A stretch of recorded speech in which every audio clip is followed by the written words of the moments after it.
Hi everyone, I'm back. I hope you all are doing well. For today's lesson, we are going to review changes in cities over time. Let's define post-industrial cities, transition of a society from providing goods to providing services. Major change in industrial city is the industrial areas.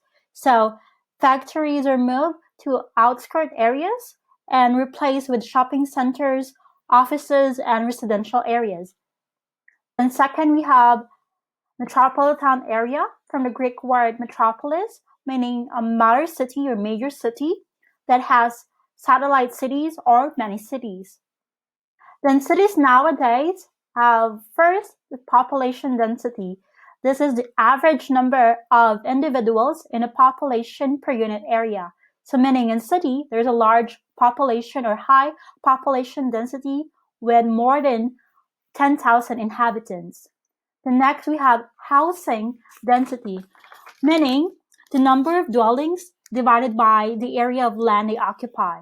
So number of dwellings meaning house, flat, residential place in a land area. So giving way to or paving way to high-rise buildings or infrastructure. Now let's move on to economic activity, which means providing, purchasing, and selling goods or services using money. So a very common example of this is buying food in a fast food chain, so where you do an economic activity. Then next we have lifestyle. In a city, the way of living is very different from that of suburban area because of the social context and cultural changes. So in the city, there are many people that lives from different countries with different cultural background. So more likely you will find a lot of people in the city that can speak English than in suburban area. Next, we have design functions of city. So three types of city map model. So first, we have the irregular one, which are narrow and not in order. Example is the medieval city. Then the grid one means streets are running the straight line, crossing each other, forming a grid. This one. Then next, we have concentric. The streets rotate outward a central square, forming concentric circles. Then we have urban design city zones. We have historic center. This is the original city center, and historical buildings are located, and streets are narrow and winding. In suburbs, they are separate residential area, usually outside of the city, and in this area, they have shopping center and industrial park nearby. Then we have urban functions. As cities have high population density, so people need a place to live. So one of the things that most of the physical space of the city takes up is with residential function.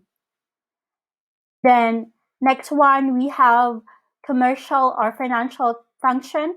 Commerce, meaning this means banking, insurance, and trade, meaning buying or selling goods or services between two parties. Okay, so we have industrial function. So today, industrial areas are located outside of the city, and where in the city they provide services and goods. Okay. The next, we have political function, and this is especially the capital. There's a central political power because government institutions are located in the city, and also prime minister or president actually live in the city where they make actually important announcement and decision that could affect the country. Then we have cultural and social function. So in the city, famous universities are located. Also religious sites, for example, like Vatican in Rome, or tourist function like in Venice, or cultural function like in Granada where you have Alhambra. Okay, so these are the changes that happen in the city over the time. I hope you actually learned a lot, and thank you very much for your time, and I hope to see you soon. Bye bye!